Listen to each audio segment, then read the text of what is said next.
abençoe, meus irmãos. E seguramente nós somos abençoados. O Prozé é bem abençoado. Vocês que mensalmente contribuem com a feirinha dos 40 verdinhos, isso há quase 40 anos.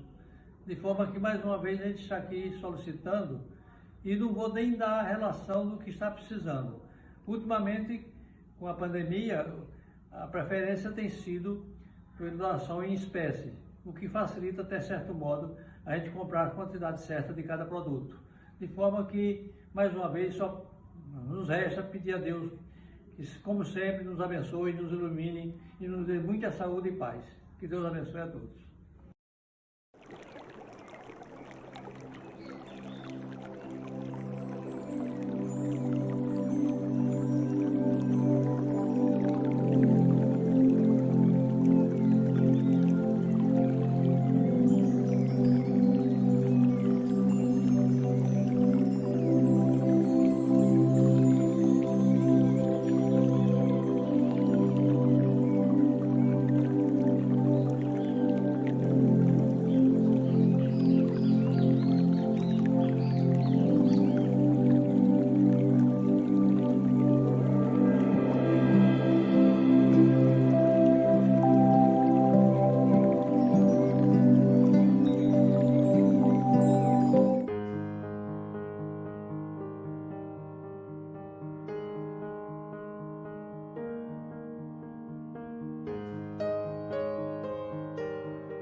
Olá, pessoal, boa noite. Sejam todos bem-vindos, né, bem-vindas para o nosso último encontro desse livro, Ave Cristo. Passou rapidinho, né, Michel? Esse livro foi mais curtinho, então acabamos ele bem rapidinho, já deixou saudade. Quer dizer, esse estudo como um todo, né, como eu e o Michel estávamos comentando, já está deixando saudade, né, porque estamos encerrando o quarto livro, já daqui a pouco partindo para o quinto, Renúncia. Mas é isso, né? Então, hoje iremos estudar os três últimos capítulos: expiação, o que é o quinto, o sexto, solidão e reajuste, e o sétimo, fim da luta.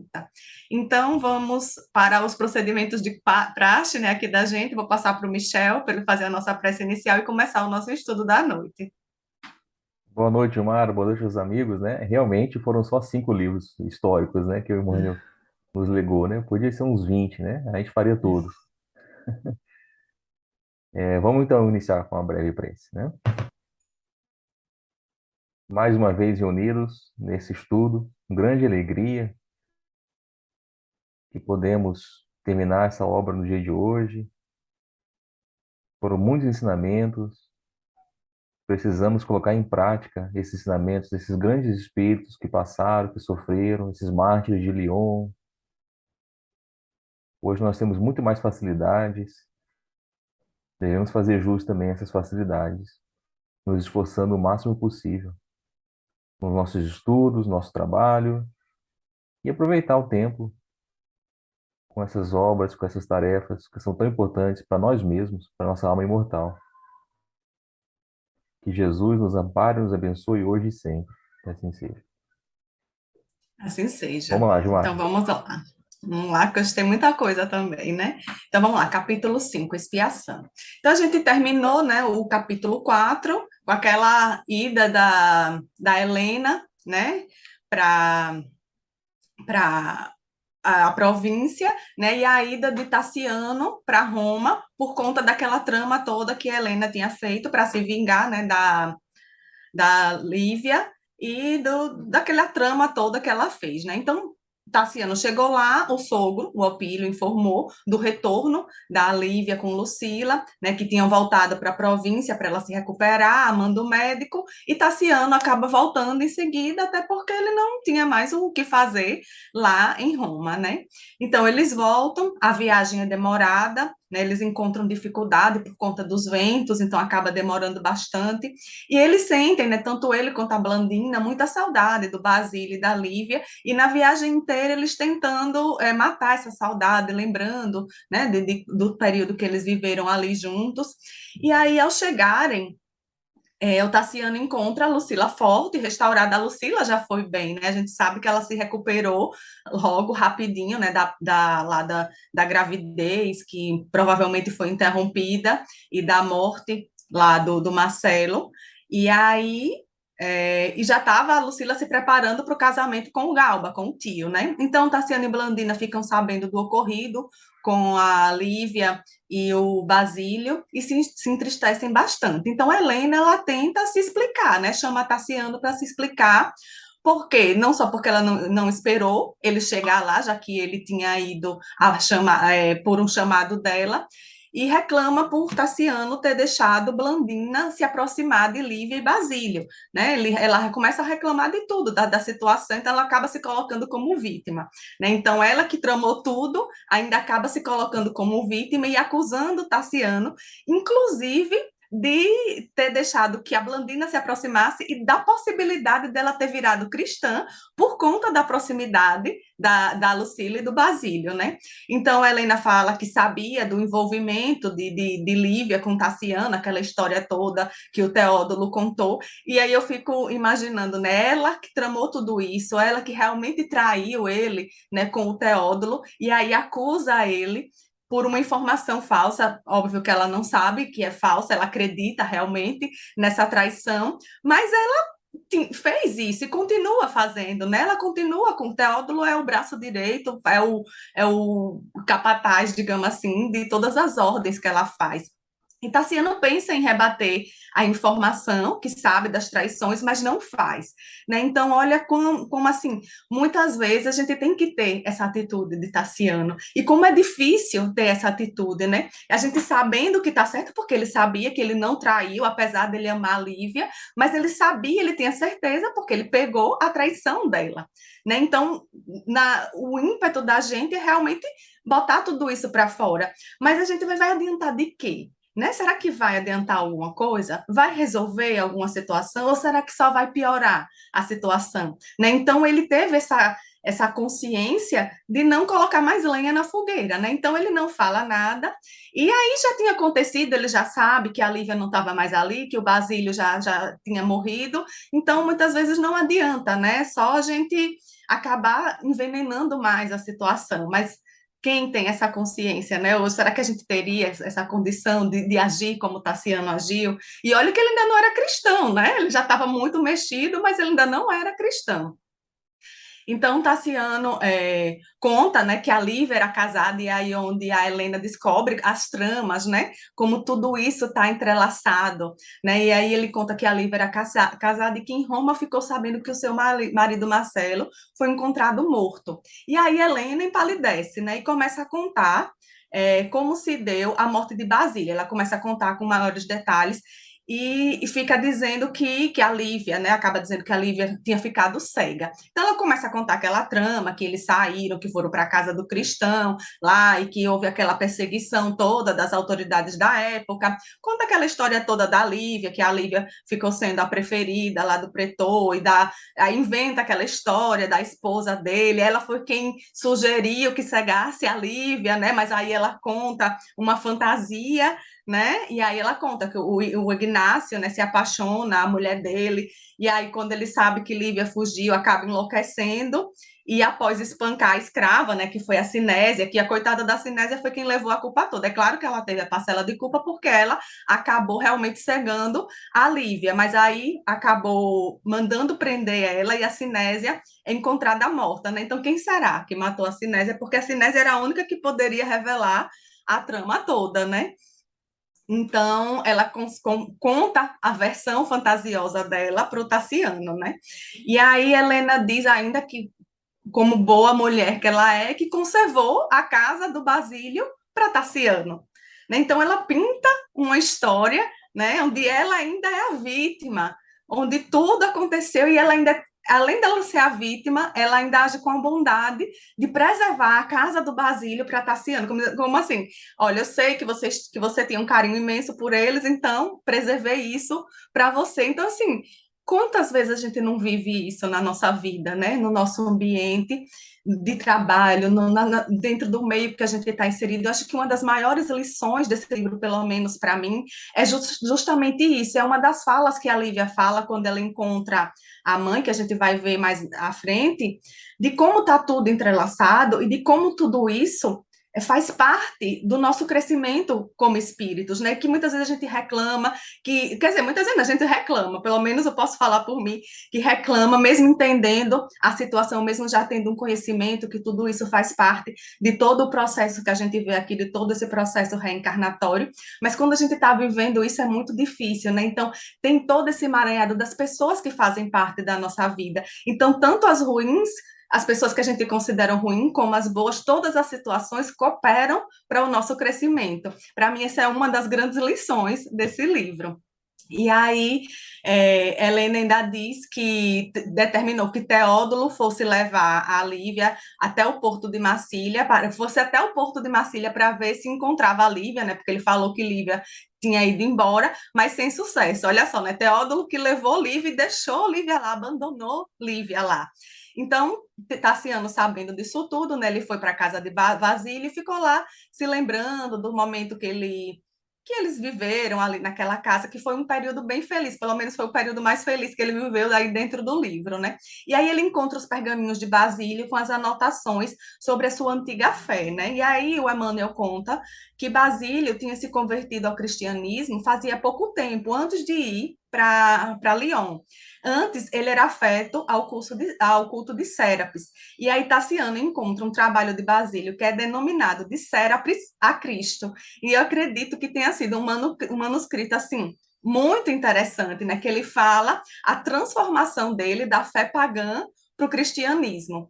E Tassiano se achava perseguido pelo Cristo, né? Porque o Cristo estava em toda parte, aquela fala comum, né? Dos que estão prestes a se converter. Porque a gente começa, uma coisa interessante também, é que quando a gente percebe uma coisa, pelo menos comigo acontece, Michel, pode dizer se acontece com ele também, a gente começa a ver aquela coisa em todos os lugares. Então, assim, quando eu estava grávida, eu só via mulher grávida, né?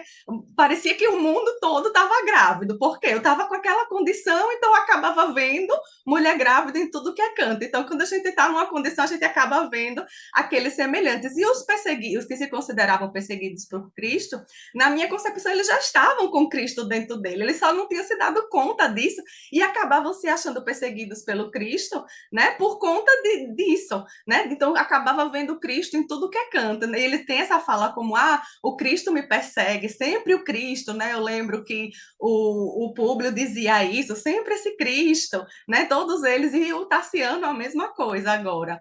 Então, por toda parte, lembrava o que ele lembrava do pai, do Silvano, do Rufo, do Súbrio, né, que acabou se suicidando, mas disse que era cristão, até a própria mãe dele, mas continuava odiando os princípios nazarenos, ele dizia que não aceitava. Então, Tassiano reflete sobre as diferenças entre os cultos do romano e o cristianismo, mas ele ainda não conseguia entender, né? Que Tassiano tinha uma dificuldade muito grande de entender essa diferença e o tempo todo Emmanuel ressalta isso, né? E aí Blandina aparece toda chorosa, Tassiano resolve comprar aquela casa, né? Que ele alugou para Basílio, e foi a sorte dele, a gente vai ver que foi a sorte dele ele ter comprado essa casa, e para a filha e ele cultivar aquelas boas recordações que eles tiveram ali. E Tassiano diariamente passava na casa que era de Lívia, né, acompanhado por Blandina. A mãe proibiu Blandina de ir para casa, só que ela acabava burlando ali e ia para ficar na casa junto com o pai. Então, Blandina tocava lá os instrumentos e um certo dia, Blandina, a gente já viu que ela tem mediunidade, né? Então, ela afirma que vê Basílio. Né? Então ela diz: o vovô está chegando aqui, o vovô está aqui, o vovô Basílio. Né? E Tassiano lembra das histórias que o Basílio contava da volta dos mortos, né? Que os mortos continuavam vivos. E ele pediu para Blandina perguntar quando é que eles reencontrariam Lívia. Né? Ele diz: olha, pergunte aí, já que você está vendo, né, o vovô Basílio, pergunte. E aí o Basílio responde que quando eles ouvissem novamente o hino às estrelas, que foi com esse hino às estrelas, né, que o Tassiano e a Blandina encontraram Lívia, né, eles estavam lá nadando não, no barquinho lá no Rio, e a Lívia cantando. Então, o Basílio falou, quando vocês ouvirem novamente o hino As Estrelas, vocês vão encontrar. Né? E aí passa o tempo, no ano de 256, Lucila se casa com Galba, e aí o Emmanuel também descreve aquelas festas, né? Era uma família muito importante, o Opílio vai para o casamento, retribuindo a visita que Tassiano fez, né? Com a visita forçada que o Tassiano fez, e aquela festa cheia de pompa, Blandina fica doente, e para tentar ajudar a menina, a neta, né, o Opílio convida toda a família para ir para o sul da Itália, né, nas baias, no Golfo de Neápolis, que eles tinham uma casa também muito boa lá. Né? Então, a família acaba indo para essa cidade, né? E lá eles poderiam fazer excursões pelas praias e pela Ilha de Capri. Se a gente lembrar, a Lívia estava na Ilha de Capri, né? Ela foi parar lá na Ilha de Capri. E a vila ficaria sobre a responsabilidade de Teódulo, né, a Vila Vetúrio. Então, Helena, mesmo na viagem, vai cultivando festas e a futilidade toda, né? E ao chegarem lá no local, né, Tassiano procurou por embarcações para explorar o lugar, e Helena foi cuidar lá da vida social dela. Então, cada um foi cuidar dos seus interesses.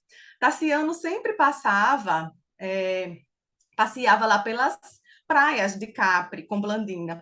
E um dia o tempo ficou ruim, né? Então eles não conseguiam voltar de barco. A casa estava próxima, mas eles não conseguiam voltar de barco porque o tempo ficou ruim, poderia ser que acontecesse algum acidente. Então ele acabou aportando em praia diferente e num passeio pela cidade ele encontrou a padaria de Agripa. E a gente sabe que a Lívia estava lá trabalhando na padaria de Agripa com o Celso, né? Enquanto ele era atendido lá por Agripa, Tassiano ouve a voz de uma criança cantando o hino das estrelas. Né? Então, quando ele escuta, ele viu que o hino tinha algumas modificações, mas ele reconhece o hino. Então, Tassiano pergunta a Lúcio Agripa de quem era aquela voz. E Agripa diz que é de uma criança que canta para uma mãe cega que está à beira da morte e que chegou ali fazia uns 3 anos. Então, Tassiano, impressionado, pede para ver, né? Para ver os dois. E a Agripa concorda, né? Então, Tassiano, quando encontra a Lívia, ela está lá, né, acamada, como Emmanuel fala, semi-cadavérica. Blandina corre para abraçar, né, a Lívia no leito. E aí, né, tem esse encontro chocante, né, e emocionante, porque o Tassiano encontra a Lívia numa situação já, como o próprio texto fala, já morrendo, né? E ele acaba se revoltando também. E a Lívia, ela apresenta o Tassiano e a Blandina para o Agripa, dizendo, né, que eles eram os amigos que ela esperava e que Deus lhe concedeu esse desejo de reencontrá-los antes de morrer. E a Lívia estava doida para reencontrar o Tassiano justamente por conta do Quinto Celso, né? Porque o Quinto Celso ia ficar sozinho no mundo e ela tinha a esperança de encontrar Tassiano para dar nova família a ele. E a gente já sabe que o Quinto Celso é o Quinto Varro. Né? Então, foi a forma de, novamente, os dois ficarem juntos. E aí, Tassiano grita, inconformado, reclama com Lívia, porque encontra a Lívia naquela situação, à beira da morte. Né? E aí, faz uma reavaliação de toda a situação, e aí ele diz, eu sou cumpridor das tradições romanas, e só encontro dor e morte ao meu redor, e aí quantas vezes a gente também não reclama isso, né? Mas eu faço tudo certinho, e só acontece coisa ruim na minha vida, assim, quando eu não me pego, às vezes falando isso, eu escuto muita gente falando, né? O quanto a gente tem mais que agradecer, mas a gente ainda acaba reclamando, né? Então isso é comum. E o livro também chama a atenção para esse ponto. E o outro ponto que ele chama é quanto a dor realmente transforma, né? Então a gente está vendo Tassiano sofrer, né? Teve a fala lá quando o Varro pede para voltar, né? Que ele diz que Tassiano teve várias oportunidades para mudar, mas que ele não tinha mudado e que agora a dor iria chegar, porque só a partir da dor é que ia conseguir essa transformação. E a gente vai estar vendo que a dor está conseguindo transformar, né? Apesar da revolta, apesar do sofrimento, mas no fundo ele está conseguindo se transformar. Então, que a gente precisa ter essa certeza de que por mais que seja doloroso, como é de fato, mas alguma coisa muda dentro da gente, né? Diante da dor. Então, Tassiano reclama, né? E aí a Lívia diz: aprendi com Jesus que a luta é tão importante para a nossa alma quando o cinzel é precioso ao aperfeiçoamento da estátua. Aí eu lembro de Leon Denis, né? No Problema do Ser, do Destino e da Dor, né? Que ele falava muito bem sobre essas questões. E aí, Tassiano, a Lívia fala para o Tassiano, né? Que ele mais uma vez repete sempre a sombra desse Cristo, e mais uma vez ele lembra, então ele sempre reclama disso, e aí Lívia diz que está vendo o pai, né? Ela já está à beira da morte, que está vendo o pai ali no leito, e que Basílio pede que Tassiano tenha calma e reflexão, né? Pois ele sofre à maneira de um homem dementado, recusando o remédio libertador. Olha só que interessante essa fala do Basílio, né? Que ele sofre a maneira de um homem dementado. Então, quando a gente reclama da dor, né? Olha só, né?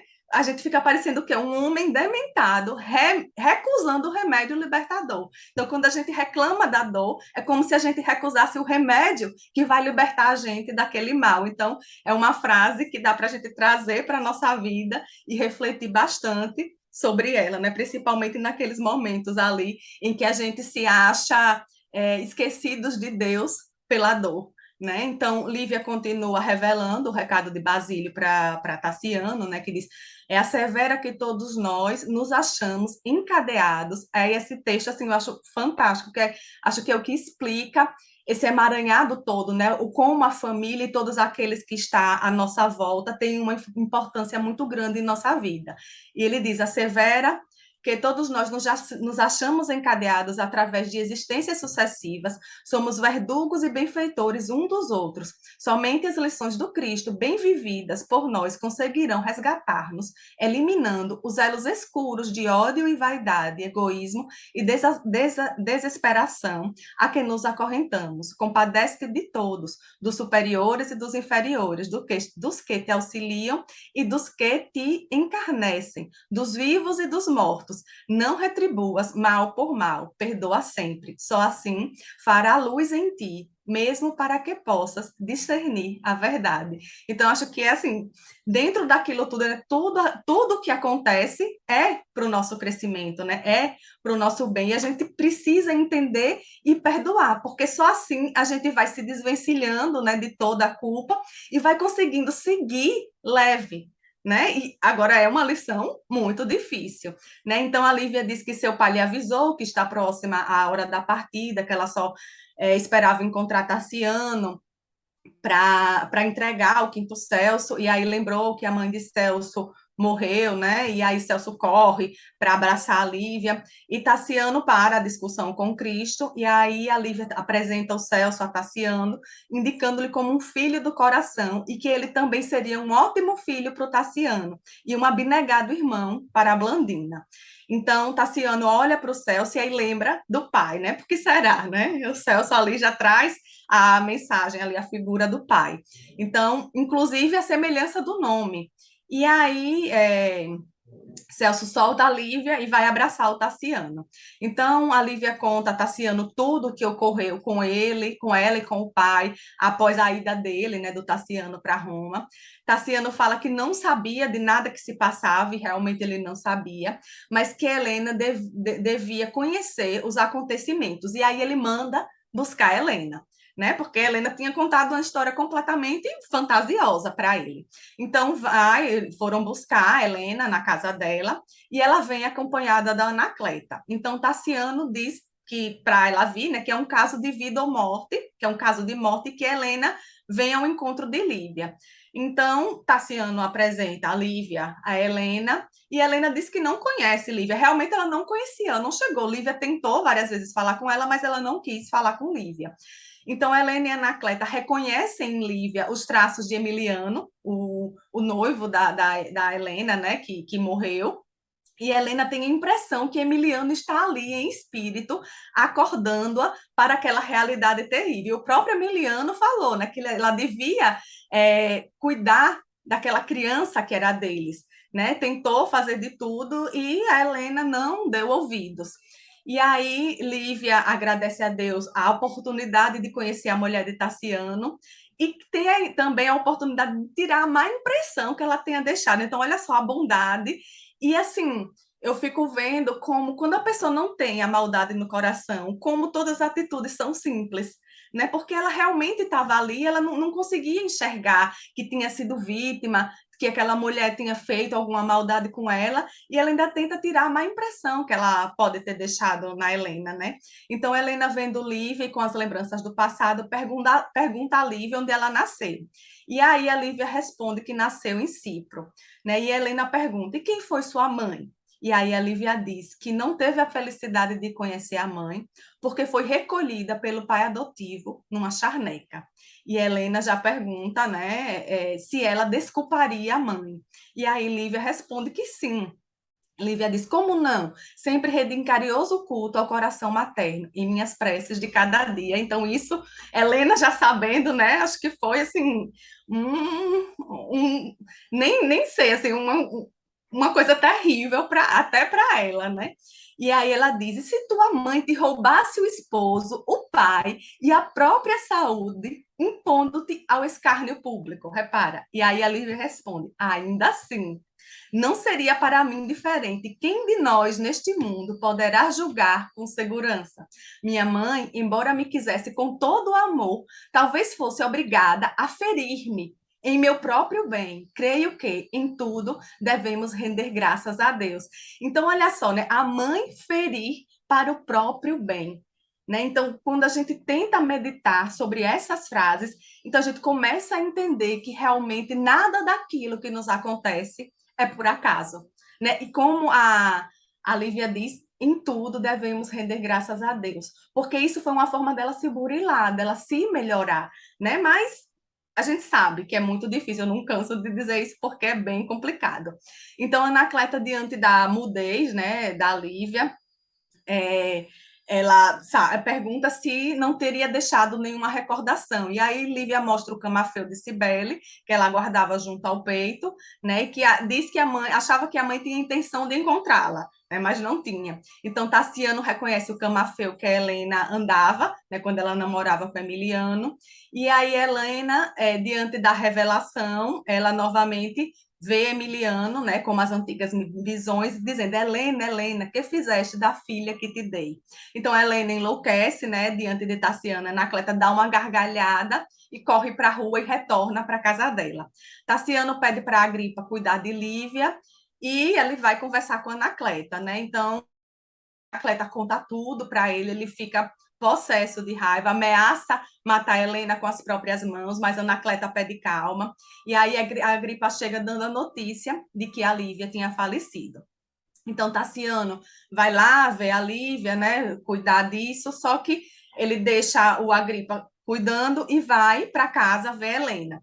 Procuram Helena e não encontram Helena nos aposentos, encontram ela numa poça de sangue, num dos banheiros da casa. Então, a Helena tinha cortado os punhos, aterrorizada com a consciência culposa. Opílio vem ver a filha morta, passa mal e fica sem falar. Né? Então ele fica ali mudo aos cuidados de Anacleta, Tassiana e Blandina e Celso voltam para a Gália, né? E a dor, né, estava dobrando, olha só o que o Emmanuel coloca, dobrando o orgulho de Tassiano, que agora só sabia inquirir em silêncio o horizonte distante, demorando-se mudo a refletir, chorar, acompanhado de Blandina e Celso. E com isso encerra o capítulo 5, né? Então vamos logo para o capítulo 6 para o Michel chegar. E aí, já no ano de 256, o Emmanuel descreve aquela Roma da época, né, governada por Públio Aurélio Valeriano, e aí, que chegou ao poder por conta dos feitos militares dele, e que em Roma crescia a indignidade. Ele fala como Roma estava pervertida, né? Manuel fala sempre muito isso nos livros dele. Tassiano volta para casa, né? Pensando na sua renovação interior, olha só, né? A renovação interior, e se sentia convidado pela vida ao reajuste de todas as suas conquistas e valores de ordem pessoal. Então, olha só como esse sofrimento estava realmente transformando Tassiano. Então, Tassiano volta a Lyon, pensa em se vingar de Teódulo, mas quando chega, Teódulo tinha acabado de sair, né? Poucos dias antes de Tassiano chegar, e aí sem forças para ir para Roma, para lutar, para exigir alguma coisa contra a família, né, que lhe envenenou desde o berço, e também temendo uma intromissão de Galba, né, por conta dele morar ali na Vila Vetúrio, ele se muda para a casa de Basílio, que era a única propriedade que ele tinha em seu nome. Com ele foram dois escravos devotados, o Servulino e a Valéria, né? A Valéria ficava cuidando da casa e o Servulino passou a ser professor das crianças. Celso já tinha sido iniciado por Lívia, né? E Celso cristão começa a contar, né? A converter a Blandina para o cristianismo. Então, Blandina, diante de todo o ocorrido, sofria de profundos abalos psíquicos. Então, Blandina já tinha a saúde abalada e cada vez piorava, chorava sem motivo, tinha insônia, fortes crises, né, de taquicardia, e Blandina acaba se convertendo ao cristianismo. Mas tanto ela como o Celso respeitavam as preferências do Tassiano. E aí tem as conversas do Celso com o Tassiano, né? Então, mais uma vez, o Varro aí cumprindo a missão dele de converter o Tassiano ao cristianismo. E são conversas, assim, muito enriquecedoras, onde eles falam sobre os problemas da vida, questiona o porquê, né, de uns trabalharem mais e serem menos favorecidos, deserdados do céu, né, os deuses que são bem distantes e o quanto as pessoas precisam de uma fé mais próxima, né? E dentro desse contexto todo, né, o Tassiano acaba dizendo: mas para uma pessoa assim era preciso que o governo fosse tivesse à sua frente um filósofo que tomasse as rédeas e sob a inspiração da bondade e do direito para compreender todas as necessidades comuns, né? Então, tudo aquilo que o Celso fala, ele diz: não, mas esse governo está bem distante. Mas aí o Celso diz: mas será que esse renovador já não veio? E aí o Tassiano percebe que eles estavam falando de Jesus e aí modifica o rumo da conversa, né? Lucila escreve uma carta para o pai, né? Só que para o pai não, endereçada à irmã, pois ela culpa o pai pela morte da mãe, e na carta fala do abatimento do avô e solicita a presença de Blandina na corte, para se recuperar melhor. Informa que Vetúrio estava vendendo a vila, né? Teódulo não mais voltaria, pede também o envio de todos os objetos pessoais de Helena. Então, Tassiano se sente assim, rebaixado, humilhado pela indiferença da filha, mas lembra de tudo que o Varro sofreu e segue, né? Que o Varro passou por tudo isso que ele está passando agora. Então, Blandina manda a resposta para a irmã dizendo que vai ficar com o pai enquanto ela viver. O Servulino e a Valéria voltam para trabalhar na Vila Vetúrio, porque eles eram escravos da Vila Vetúrio, como a Vila Vetúrio tinha sido vendida, né, eles precisavam retornar. O novo dono estava exigindo a presença deles. Tassiano assumiu, né, a educação das crianças e precisava arranjar um emprego para cuidar de todos. E ele percebeu como era difícil conseguir alguma coisa, como o Varro também sentiu isso na pele. Então, desesperado, ele resolve concorrer às bigas, às corridas de bigas, e nas disputas por prêmios. Então, ele possuía 2 cavalos, 2 carros leves e cavalos, né, de tiro. E aí percebeu o olhar indiferente das pessoas, né, que compartilhavam a mesma posição, acho que imaginando, como ele desceu, né, a esse posto agora, uma pessoa que era de alta sociedade, agora se presta esse papel, mas nenhuma profissão, nada que se faça honestamente, a gente pode ter vergonha, né? E aí ele passou a desempenhar tão bem esse papel, essas corridas, que em pouco tempo ele era o favorito lá dos apostadores. E com o dinheiro que ganhava, contratou professor, e Blandina, às vezes, via a mãe, né, rogando prece. Então, ela tinha essa mediunidade e via. Blandina, Tassiano sabia que Blandina era cristã, mas ele ainda continuava adorando Cibele. Então, a saúde de Blandina vai piorando. Um médico de passagem pela cidade aconselha que ela fosse levada para outra cidade, a cidade onde ele trabalhava, para o melhor tratamento. Tassiano contrai uma grande dívida, faz essa viagem, leva a Blandina, mas Blandina não melhora. Ele volta, né, para Gália, e quando volta, um dia é surpreendido pela visita de Anacleta, que resolveu se aposentar. Só que aí ela chega, né, Anacleta traz outras notícias, traz a morte de Vetúrio 2 anos antes, a futilidade que Lucila, né, estava lá com o marido, então ela ficou como a mãe naquelas futilidades da vida social, e que impediu seu marido de ir para a campanha, que ele iria trabalhar, teve cumplicidade também com Teódulo, e é aí, né, onde eu vejo assim, Teódulo foi amante da mãe, pelo que eu entendi, né, Michel? Michel pode ver se ele entendeu a mesma coisa. Agora ele era o amante de Lucila, né? E aí vem que Galba pega os dois, né? E acabou acamado delirando. Né? Então, Anacleta diz que cuidava pessoalmente do Galba, que ele ficou acamado, e um certo dia a Lucila pediu que ela descansasse. No dia anterior, que ela não foi ficar com Galba durante a noite, ele é encontrado morto. E segundo alguns empregados da casa, ele foi envenenado pela própria esposa. Então, olha só, também o caminho que a Lucila estava trilhando para ela, um caminho muito parecido com o da mãe. Então, a Anacleta ela é convidada para morar com eles, mas ela não aceita, diz que vai para a ilha de Cipro, acompanhada dos dois sobrinhos, e diante dessas notícias, a Blandina não se ergue mais. E eu fico por aqui, né, para Michel agora pegar e continuar até o final. Depois eu volto para os comentários. É você, Michel. Obrigado, Gilmar. Vamos lá rapidinho.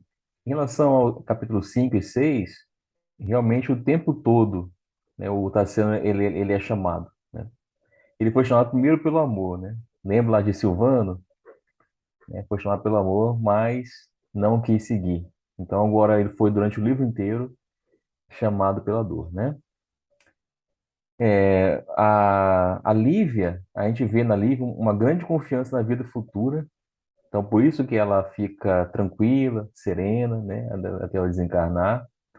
E também em relação a esses capítulos 5 e 6, até onde você falou, nós vimos que a Lucila, quando ela endereça a carta para a irmã, com desprezo por Tassiano, ela logo lembra da remessa de joias, né? E aí a preocupação com a riqueza, o tempo todo para essa preocupação com a riqueza. E eu também fiquei pensando o seguinte, quando o Tassiano vai na corrida de bigas, ele é ridicularizado, né? Pelos próprios ex-amigos, né? Então, quem são os amigos, né? Quem são os amigos? A gente conhece os amigos realmente na dificuldade, né?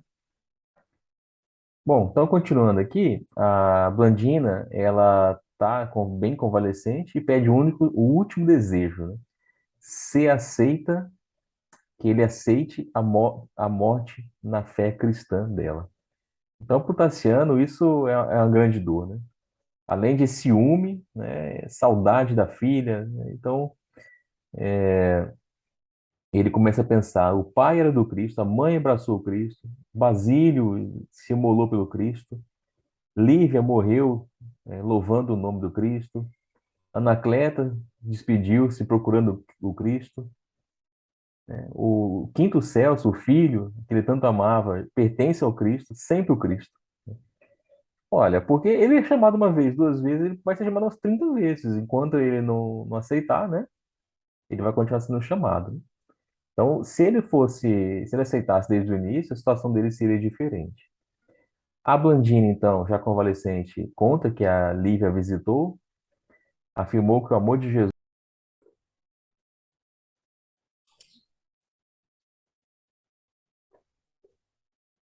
Então, pessoal, caiu aqui a nossa gravação, né? Vamos voltar aqui. Então, eu estava falando da Blandina, que ela conta que ele visitou, que a Lívia a visitou, afirmou que o amor do Cristo glorifica-nos para o caminho e com o tempo brilhará em toda parte, que Jesus é o amor que espera sempre, que haverá perdão para todos.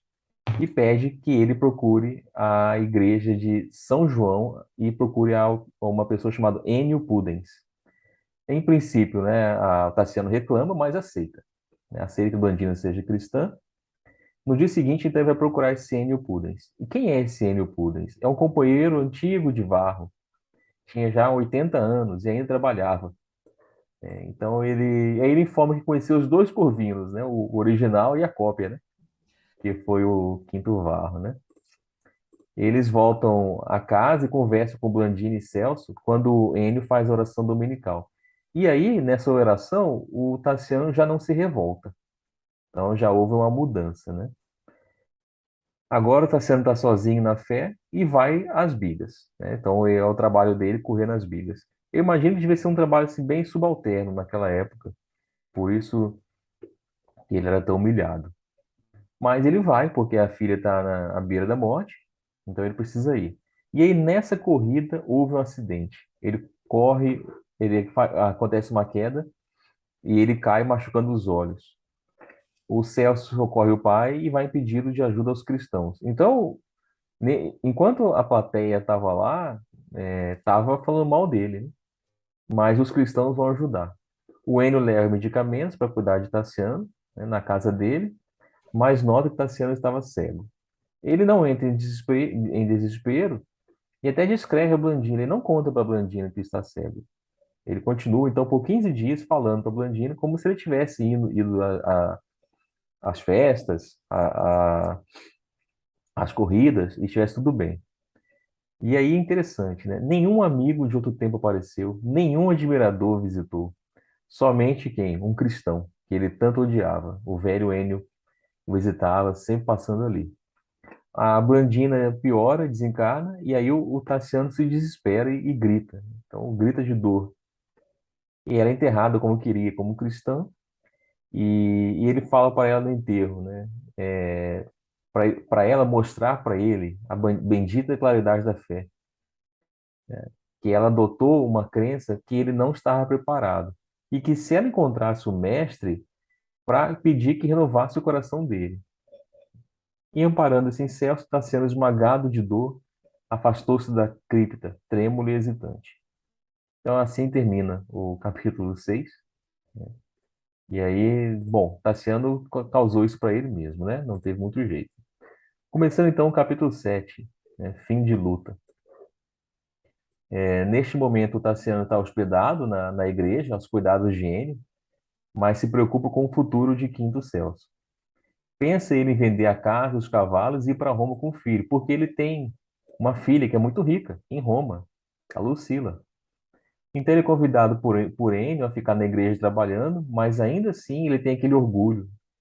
Então ele não aceita. Ele poderia ter ficado lá trabalhando, mas ele não aceita, né? Além de também de temer as perseguições dos cristãos. Então ele vende tudo, vende a casa, vende os cavalos, os carros, e percebe que o dinheiro, após pagar todas as dívidas que ele contraiu, mal dava para a viagem a Roma. Mas mesmo assim ele decide ir a Roma. A vida dele poderia ser diferente se ele pegasse esse dinheiro, continuasse na igreja, doasse o dinheiro para a igreja. Mas não, ele não aceitou, né? Ainda estava muito orgulhoso. Então o Enio deu a Celso uma carta de Marcelino, um amigo cristão, que poderia os ajudar em Roma. O Celso não diz nada a Tassiano e guarda a carta. Chegando então ao porto de Ostia, Tassiano lembra do amigo Fúvio Spêndio, que, segundo informações, morava em uma chácara ali perto. Pensa ele que o amigo ajudaria com pousada e condução. Fúvio o recebe mal. Primeiro ele não aceita, né? Não quer receber, mas depois ele recebe mal, dizendo que ele não poderia ser Tassiano, pois ele parece um mendigo. E Tassiano então reflete: o ouro e a posição costumam mostrar amizade, onde a amizade não existe. Será que 18 séculos depois ainda temos essa situação? As pessoas terem amigos por causa de dinheiro, por causa de poder? Para a gente refletir, né? E ele pensa, impossível que o Fulvio não reconhecesse. Bom, a voz não muda tanto, né? Então eu perdi tudo, o dinheiro, a mocidade, a saúde e o nome familiar. Sem tais predicados, receio que a própria filha me desconheça. Ele já estava pensando, né, o que vai acontecer com ele. Eles então chegam ao domicílio de Érato, um cristão que poderia os ajudar. Dois sobrinhos de Érato, o Bezélio e o Máximo, ambos escultores, presentes na sala humilde, partilhavam da conversação. Érato os ajuda com pouso e alimentação. Interessante, né? O amigo de infância não ajuda, mas um cristão que ele nunca viu na vida o ajuda sem questionar, né? Então ele está recebendo ajuda dos cristãos e ele começa a perceber. Eu acho que no íntimo dele ele começa a perceber, né, que os amigos, né, não eram amigos de verdade. Tassiano então ouve as conversas deles, mas ele ainda não é cristão, né? Ele não aceita ainda. São informados que há muita perseguição em Roma. Mas Tassiano não se preocupa, ele não é cristão, então ele não vai ser perseguido. Mas a fúria era maior nas famílias pobres e bem menor nas famílias ricas e poderosas. Vemos aqui novamente É interessante, né? Duas coisas. Primeiro que, na verdade, quem sofria mais eram os pobres, né? Os ricos, eles se salvavam de alguma forma. E outro fato interessante é que temos já cristãos nas classes mais altas. Os ricos também já estavam virando cristãos.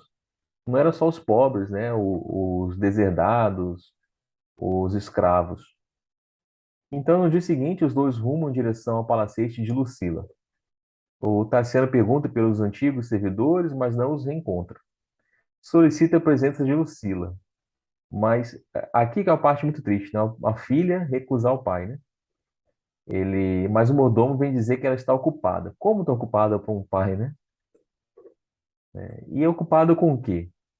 No ensaio de bailados importantes e que não receberia visitas. Tassiano fica revoltado, né? Insistiu. Aí Lucila aparece junto com o tribuno Caio. Tassiano informa que é ele, o pai, que está cego e recorre à proteção dela. Lucila gargalha e diz que o pai está morto, que ela não seria enganada. Tassiano insiste, pede ela para fugir da injustiça e da maldade, mas ela pede que solte o cão de guarda a expulsar os dois gauleses.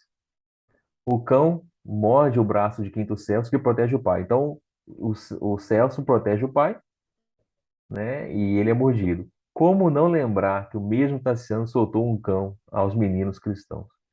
É interessante que às vezes as pessoas falam assim, na próxima encarnação você vai ver, né? É interessante, né? Porque na verdade é nessa mesma a gente vai ver, né? Muitas vezes a colheita começa nessa encarnação, não é na próxima, não. E aí, então, o Caio, ele percebe, então, que o Caio é o amante de Lucila, afirma que os dois serão presos e que o anfiteatro nas grandes festas é a máquina de limpeza. Tassiano percebe que havia ajudado a gerar o monstro. Ele, ele tinha mais afinidade com a Blandina. Ele mesmo sabe que ele nunca ajudou muito, foi muito presente na educação de Lucila. Deixava a Lucila para a mãe criar. E aí o que aconteceu, né? A Helena criou a Lucila à sua imagem e semelhança, né? Tassiano percebe que havia ajudado a criar o monstro e que mataria a própria filha, se pudesse. Celso, porém, pede a ele calma, né, e perdão. E aí, então, Tassiano tem um sentimento novo, que ele mesmo não conhecia, misericórdia pela filha. Ele sente essa misericórdia pela filha. Então, ele sai da casa de Lucila, são vigiados por esse Caio, Caio Persiliano. E após algum tempo, com auxílio de pretorianos, ele denuncia os dois como cristãos e ladrões, que haviam saltado a sua casa. Tassiano e Quinto são detidos no Esquilino, junto a mendigos e cristãos. Lembremos de outros livros, o que é essa prisão do Esquilino? A prisão do Esquilino simplesmente era sentença de morte. A gente lembra dos outros livros que nós já estudamos também nessa série, né? Da série de Emmanuel. Era sentença de morte, de lá ninguém escapava. E na prisão, os cristãos agradeciam a Deus a graça da dor e da flagelação, regozijando-se com a palma do sofrimento. Tassiano não entende nada, continua sem entender. Como pode? Que poder é esse? Que poder é esse desse profeta Galileu? O tempo todo ele fala profeta Galileu, né? Para sustentar a fé de milhares, mesmo no infortúnio, na miséria e na morte. Que poder é esse que o Cristo tem, né? A gente já temos esse poder em nossa vida, né? Já conseguimos entender esse poder em nossa vida? Houve então uma conversa de dois guardas que dizem que os cristãos serão usados de tochas vivas. E Tassiano tenta uma última vez, dizendo que foi preso sem motivo e condenado injustamente. Os soldados não se importam. Aí então Tassiano começa a pensar: como Var sobreviveu a tantas tempestades morais?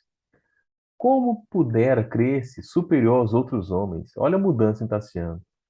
Quantas vezes ele proferira ordens iníquas, tiranizando enfermos no serviço rural? Ele foi chamado pelo amor, né? Não aceitou. E agora é chamado pela extrema dor. Olha como o Tassiano sofreu. E a gente vê um paralelo em relação ao Públio Lentulus da obra há 2000 anos, 50 anos depois, né? O próprio Cristo fala para o público que ele vai sofrer muito. E olha como ele sofreu, né? São chamados então a passar pelas grades mulheres, crianças e homens, sendo que os mais fortes iam gemados, né? Para não fugir, certamente, né? e o Celso guiando Tassiano, que está, né, cego. Ninguém ignorava o destino próximo. Sabiam que, à semelhança de um rebanho, eles eram encaminhados ao abate. Não lhes cabia aguardar senão o extremo sacrifício no matadouro. Mas, revelando a certeza de uma vida mais alta, os cristãos avançavam de cabeça erguida e serena, com humildade e perdão a se lhes estamparam no semblante. Que é a fé na vida espiritual, a verdadeira vida, né, e a certeza de seguir uma vida melhor. O Celso, então, entra e vê os prisioneiros, ele reconhece o Érato Marcelino, amigo de Enio, como um dos presos. O Tassiano se pergunta por que foram trazidos o testemunho dos cristãos quando ele não era cristão. Então, ele vai ser morto como cristão, mas ele não é cristão. E ele, que sempre fugiu do Cristo, o destino sempre o trazia para o Cristo. A gente pode pensar o seguinte: será que o destino está nos trazendo para o Cristo? De uma forma ou de outra, né? Cada um tem que pensar na sua vida, né? Será que isso está acontecendo? Cada um está sendo trazido de uma forma diferente, né? Cada um pensa na própria vida, de que forma está sendo trazido. E aí, então, vai começar, né, o martírio deles no circo. E aí nós vemos quase 100 mil espectadores delirantes. Por que será que Emmanuel escreve isso? 100 mil espectadores, né? Por que será que ele escreveu isso? Estima-se que Roma chegou a ter no máximo 1,5 milhão de habitantes. Nessa época devia ter menos, né? Então a gente vê aí que a população, quem podia, estava lá. Porque quem não estava lá? Os presos, os escravos, ou as pessoas mais idosas, as crianças, mas os adultos estavam lá, né? Poderiam estar trabalhando, né? Fazendo algo de útil, mas não, estavam lá vendo os cristãos morrerem. O quinto céu se separa de Tassiano e diz, né, para ele: coragem, meu pai, estaremos juntos. A morte não existe. E Jesus reina para sempre. Tassiano é apoiado em Érato e registrava em si inesperada e sublime renovação. Aquelas almas dilaceradas pela injustiça do mundo realmente adoravam deuses de pedra. Naqueles momentos breves, encontraram a única realidade digna de ser vivida, o Cristo, como ideal da humanidade superior, que lhe cabia ir ao encontro e alcançar. Então, ele percebeu que ele devia ir ao encontro do Cristo. O Cristo já veio, já nos buscou, já nos trouxe o conhecimento, trouxe o seu evangelho diretamente de Deus, né? E chega um momento que não tem mais o que fazer. Cristo não pode, fazer muito mais do que ele já fez muito. Mas é o nosso momento de alcançar, nosso momento de ir ao encontro. E aí, então, o Tassiano lembrou-se de Blandina. Eu estou falando isso, né, Gilmar, porque, como sempre, eu trago isso para mim, né, esses ensinos, né? Então, ele lembrou-se de Blandina, de Basílio e de Lívia, guardando a impressão de que os três ali se encontravam. E certamente eles estavam ali, certamente, em espírito. Recordou quantos lhe haviam ferido o coração no curso da existência, e como se estivesse reconciliar-se consigo próprio, a todos enviou pensamentos de jubilosa paz. Então ele havia perdoado. Lembremos que durante o livro inteiro ele não conseguia perdoar. Ele não aceitava. O perdão era para os fracos, né? Então ele nunca aceitou o perdão. E agora ele perdoava todas as pessoas que o haviam prejudicado. Contudo, intimamente renovado, Tassiano sorria. Érato leva ao poste de que Quinto está atado. Então, o Quinto Celso está atado a um poste, porque ele era mais jovem, né? E o Érato leva o Tassiano, né, para o poste, e o Tassiano diz: meu filho, soluçava Tassiano feliz.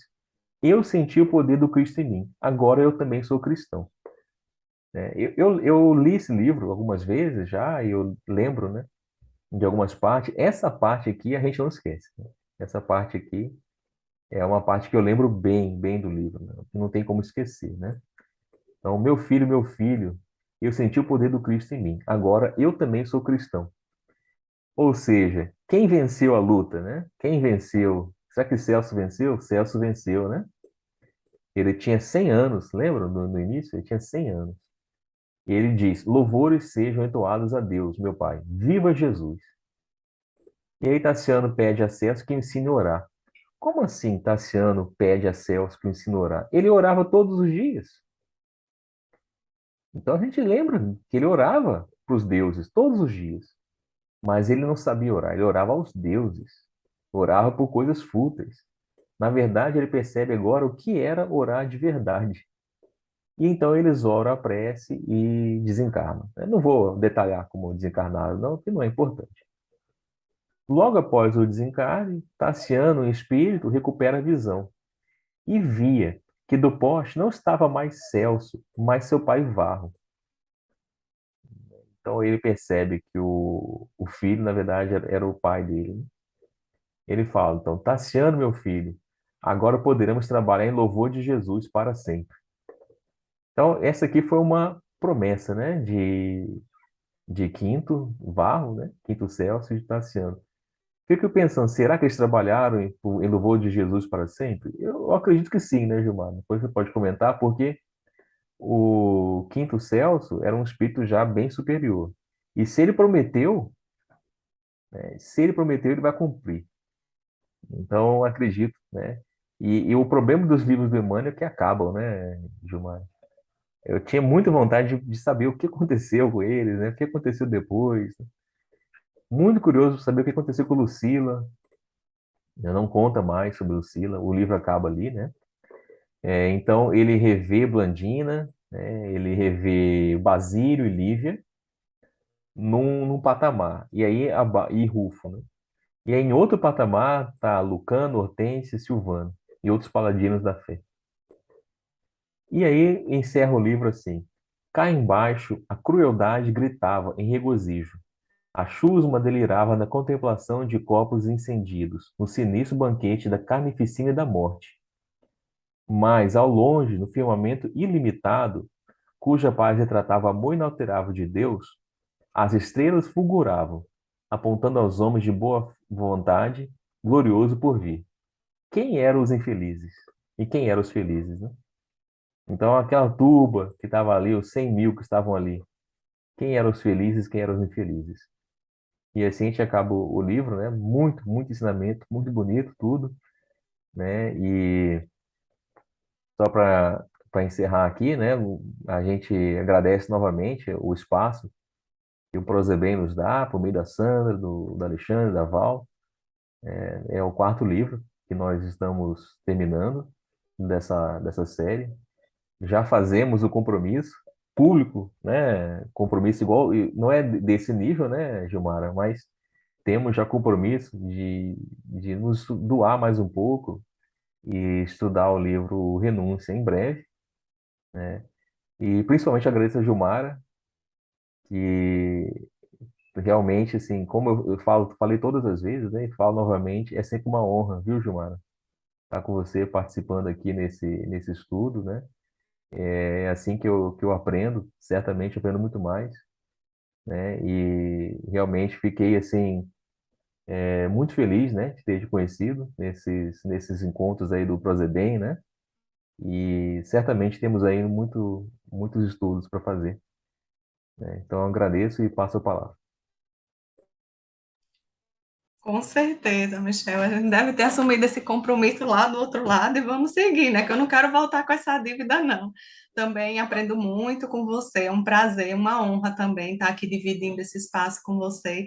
Sempre temos o que trocar, né? Esses conhecimentos, essas vivências. E está sendo realmente, tanto nesse trabalho como em outros trabalhos lá no Prozebem, é muito bom. Acho que a doutrina vai trazendo de volta, né? Acho que amizades de outras encarnações, com certeza, que a gente se conhece de outras encarnações. Agradecer também a Sandra, a Alexandre, Val, né, todos que colaboram de alguma forma para a gente levar esse estudo, né, para o canal do Prozebem.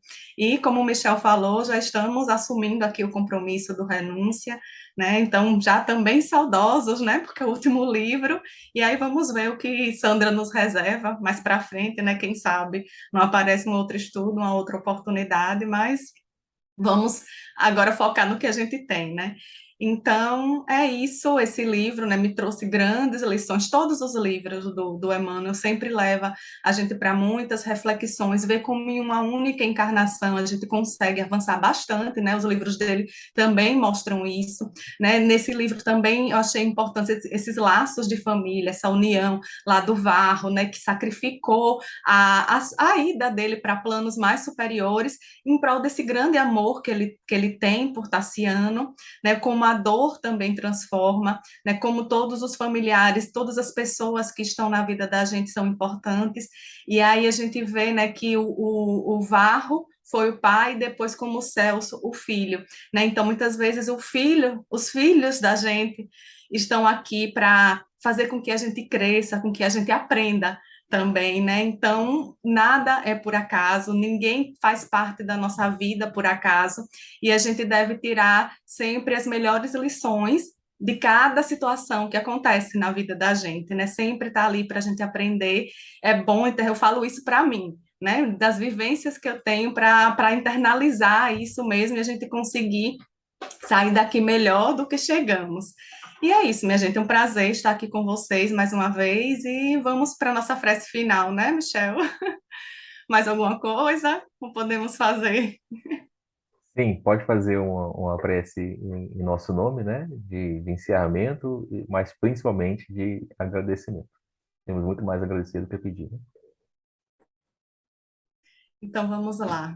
Como o Michel falou, agradecer a espiritualidade amiga, a oportunidade de estarmos aqui, de podermos aprender com esse livro maravilhoso, que a gente possa cada vez mais internalizar esse conhecimento e aplicá-los em nossa vida, no dia a dia, que as lembranças e os ensinamentos desse livro venham sempre em nossa mente e nos nossos corações, nos auxiliando a resolver questões que nos angustiam, que nos amarguram, que tenhamos a certeza de que essa dor serve para o nosso burilamento, para o nosso crescimento como seres espirituais e imortais que somos. Obrigada, Senhor Jesus, obrigada, Chico, obrigada, Emmanuel, por tantos exemplos, por tantas lições.